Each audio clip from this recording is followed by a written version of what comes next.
Bonjour, chronique BD, manga aujourd'hui, avec le troisième tome dans l'édition intégrale cartonnée du Sommet des Dieux de Jiro Taniguchi et Baku Yumembakura. Ce compte-rendu est bien tardif. Cela fait des semaines que j'ai lu ce tome 3 de l'édition intégrale cartonnée du Sommet des Dieux, célèbre BD de Taniguchi Jiro adaptant le roman fleuve éponyme de Yumembakura Baku. Pourquoi ne pas en avoir parlé plus tôt? Plein de raisons plus ou moins fondées à cela, mais aussi, je suppose, une vague incertitude de ma part au regard de la qualité de ce tome 3 qui m'a fait l'effet d'être bien inférieur aux deux précédents, que j'avais vraiment beaucoup aimé.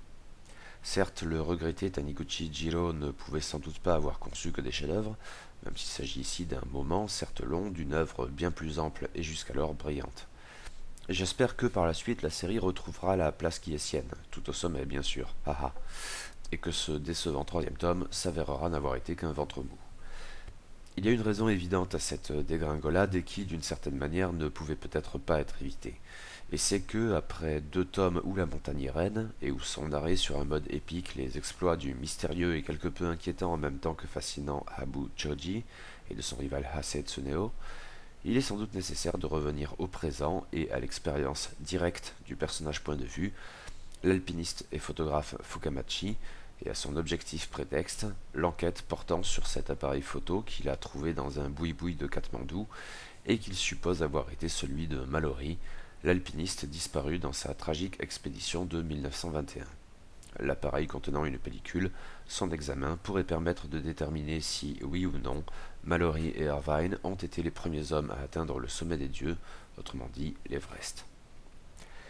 Et c'est là le moment fort de ce troisième tome, le seul, hélas. Et c'est d'autant plus navrant d'une certaine manière que c'est sur un mode bien répétitif après les deux premiers tomes. Le lecteur peut dès lors s'interroger sur ses attentes sans doute. Reste que ce tome-ci s'ouvre sur un chapitre intitulé Le mystère de la première ascension de l'Everest, nouveau flashback montagnard, et qui d'une certaine manière renvoie de toute façon à la méthode de l'ouverture même du premier tome.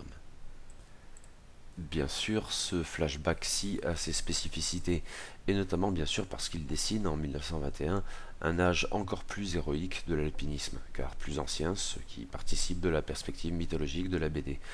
Connaissance des techniques étant moindre, l'entreprise était davantage périlleuse, et poser le pied sur le sommet de l'Everest n'avait pas les mêmes implications, puisqu'il devait s'agir d'une première, et nous avons appris au fil des deux premiers tomes combien nos héroïques alpinistes Habu Joji et Hasei Tsuneo étaient obsédés par les premières. Ce qui ne constitue pas une première n'a au fond aucun intérêt. Tout au plus s'agit-il d'un entraînement en vue d'une première ultérieure. Mais quelle première pourrait bien rivaliser avec celle-ci, atteindre enfin le sommet des dieux? D'où un renforcement de l'effet et qui joue dans la puissance de ces belles pages alpines, qui n'auront hélas plus d'équivalent dans la suite de ce troisième tome, qui joue donc une toute autre carte. Bien sûr, dans pareil contexte, le récit de l'expédition de 1921 ne lève en rien le voile sur le mystère qui fonde la BD, et c'est tout naturel. Ceci notamment en laissant en fait Mallory et Irvine grimper pour la dernière étape de l'ascension, tandis que nous nous focalisons alors sur les autres membres de l'expédition, restés un peu en arrière, puis redoutant le pire, qui tentent de partir au secours des alpinistes disparus. Ce qui renforce la dimension tragique d'une manière pertinente, en mettant au cœur du propos les autres, alpinistes sans doute tout aussi chevronnés, mais dont le nom n'intégrera pas les dictionnaires. Les petites mains préparant les exploits des stars, des héros. En écho de la découverte par Fukamachi, et avant lui par Habu Joji, de ce qui pourrait être l'appareil photo de Mallory, les secours ne trouvent ici qu'un piolet. Le mystère demeure, peut-être de peu de poids dans ces circonstances où la certitude de ce que des amis ont trouvé la mort sur l'Everest est autrement palpable. La suite?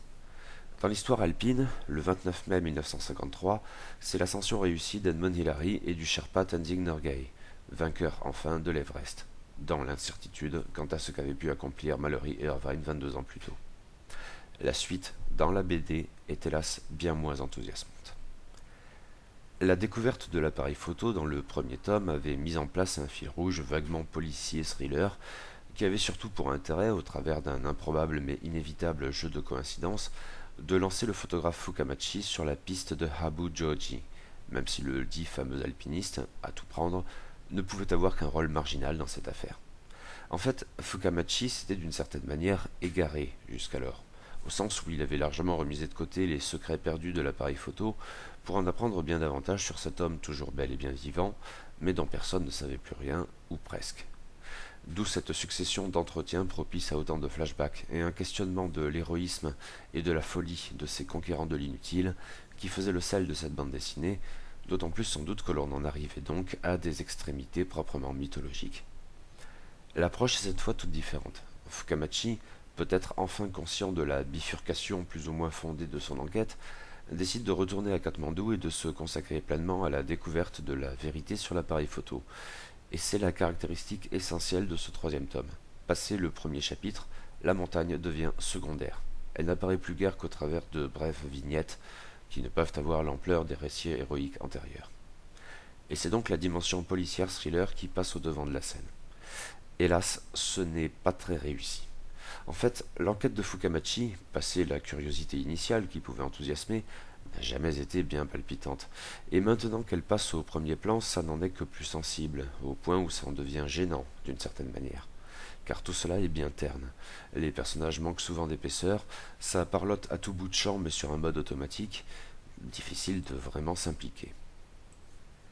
Hélas, il y a pire. Les auteurs, peut-être conscients de ces faiblesses narratives, tentent d'autres choses pour remonter le niveau, et se foirent largement. Sont en effet introduits des rebondissements plus nerveux, mais en fait systématiquement ou presque navrants. Le sommet, bien sûr, implique Ryoko, l'ex-compagne de Habu Joji, et avec qui Fukamachi avait plus ou moins entamé un vague flirt ambigu, compensant la ruine de son propre semi-couple. Ryoko déboule à Katmandou, paf, et vous ne devinerez jamais, elle se fait enlever par les méchants. C'est incroyable tout de même cette propension des femmes à se faire enlever à tout bout de champ par les méchants, c'est à croire qu'elles le font exprès. Bien sûr, les gentils la sauveront, enfin les gentils. Abu Joji, bien sûr, dans une scène qu'on qualifiera sans trop d'audace d'un peu too much, mais ça j'y reviendrai. En l'état, tout cela est au mieux faible, et donc désolant. Ce fil rouge en devient pénible, et le lecteur toxico réclame immanquablement sa dose d'héroïsme alpin. Peut-on sauver quand même certaines choses dans ce décevant troisième tome, outre le très bon premier chapitre sur l'expédition de 1921 ? Eh bien, peut-être. C'est assez vague mais pas inintéressant, et c'est peut-être bien la seule chose en ce cas à l'occasion de ce nouveau séjour à Katmandou. En effet, cette unité de lieu favorise la mise en scène du Népal et des Népalais, et en fait aussi des Tibétains, dans l'histoire. Pendant un bon moment, c'est sur un mode guère enthousiasmant certes, parce que nous y retrouvons la Katmandou pouilleuse et tout affairée à satisfaire les pulsions aventureuses des touristes, entreaperçues dans le premier tome. Commerçants qui sont autant d'escrocs, mendiants à la morale pas moins douteuse à chaque coin de rue, et porteurs sans autre identité, forcément. Mais dans ce troisième tome, une autre perception des habitants de la région se met en place, qui aura peut-être ses conséquences par la suite, je ne sais pas. Tout d'abord, les auteurs mettent en avant les Sherpas, en fait tibétains, souvent les oubliés des expéditions himalayennes, quand ces hommes ne sont pourtant pas moins héroïques que les Occidentaux ou les Japonais, s'accaparant toute la gloire de leurs puérils exploits. En fait, tous les Sherpas ne sont heureusement pas oubliés. Et si on attribue au premier chef la conquête de l'Everest à Edmond Hillary, on rapporte quand même en principe qu'il n'était alors pas seul et que le Sherpa Tenzing Norgay lui aussi avait alors conquis l'Everest. Sans doute même l'idée était-elle d'appuyer sur cette certitude, qui aura, elle, très certainement ses conséquences sur la suite des opérations. Ils n'y seraient pas parvenus l'un sans l'autre. Fukamachi ainsi a cette fois bien des occasions de rencontrer des Sherpas, ou du moins d'en apprendre sur eux, ainsi dans les villages où ils résident à l'extérieur des centres urbains tels que Katmandou. Ang Chering, Sherpa associé à Abu Joji, ou Bikalusan, a d'ailleurs lui aussi quelque chose d'une figure mythique, peut-être sous la forme d'un écho de Tenzing Norgay d'ailleurs. Et bien sûr, la vie de Bikalusan au milieu des Sherpas implique de mettre en avant ces derniers, tout un peuple, au premier plan, ou du moins pas tout à fait au second. De manière plus marginale, ce troisième tome évoque aussi d'autres autochtones de légende, mais bien différents. Du fait de l'introduction d'un nouveau personnage, dont je ne suis pas bien certain qu'il soit réussi et pertinent, loin de là, du nom de Narada Rasendra, nous sommes amenés à envisager quelque peu les Gurkhas, soldats d'élite indiens népalais qui ont constitué des régiments parmi les plus redoutables de l'armée britannique. C'est un thème intéressant, même s'il ne débouche pas forcément sur grand-chose en l'état, et je doute que ça s'arrange par la suite. Ce d'autant plus que Narada Rasendra, même si par projection il retire de cette légende quelque chose comme un charisme glacé, s'avère tout de même un personnage très classique dans le sous-monde de Katmandou, très classique jusque dans son ambiguïté, mêlant parrain de la pègre et bon samaritain. Mais bon, l'idée c'était de trouver des points positifs dans ce tome 3, alors on fait avec ce qu'on a. Et Habu Joji, son cas est plus ambigu. C'est aussi que ce troisième tome marque un tournant le concernant. Il n'est plus simplement entreaperçu de loin ou dans une foule, ou évoqué mais à distance et pour ses exploits passés, car on ne sait rien de ce qu'il est devenu.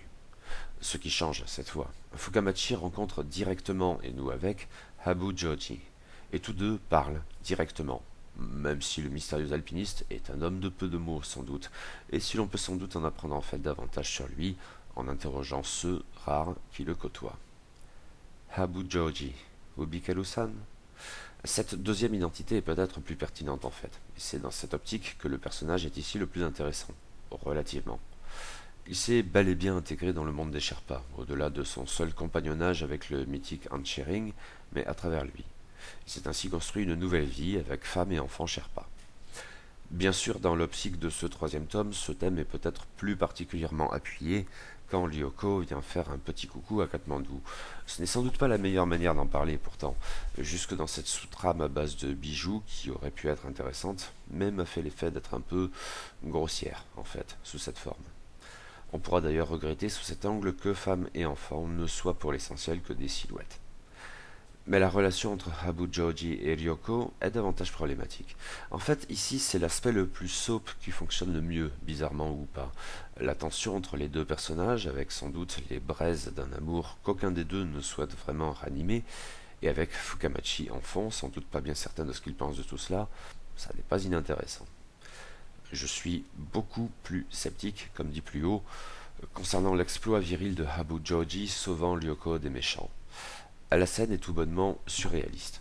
L'héroïsme, la force, l'endurance, la résilience de l'alpiniste avaient déjà été mis en scène bien des fois, mais de manière convaincante et adaptée.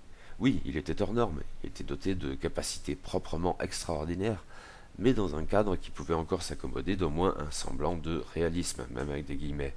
Simplement, un réalisme où il s'immisçait en tant que figure mythologique. Cette fois, non, c'est trop, c'est vraiment trop. On n'y croit pas un seul instant. Et j'avoue même, chose redoutable, fatale à vrai dire, avoir été tenté d'en rire. Et ça, c'est grave.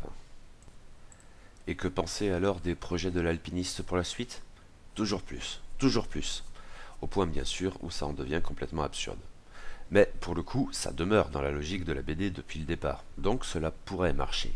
Je m'en tiens au conditionnel car je suppose qu'il ne vaut mieux pas conclure quoi que ce soit à ce sujet sur la base de ce seul troisième tome, décidément bien décevant et à même de biaiser mon jugement immédiat. Peut-on alors espérer un retour au sommet pour la suite? Je veux le croire, et sais que c'est possible. Nous verrons car je compte bien lire le quatrième tome sur 5 un de ces jours. Mais d'ici là, m'en tenir à ce troisième tome, je ne peux que faire part de ma déception.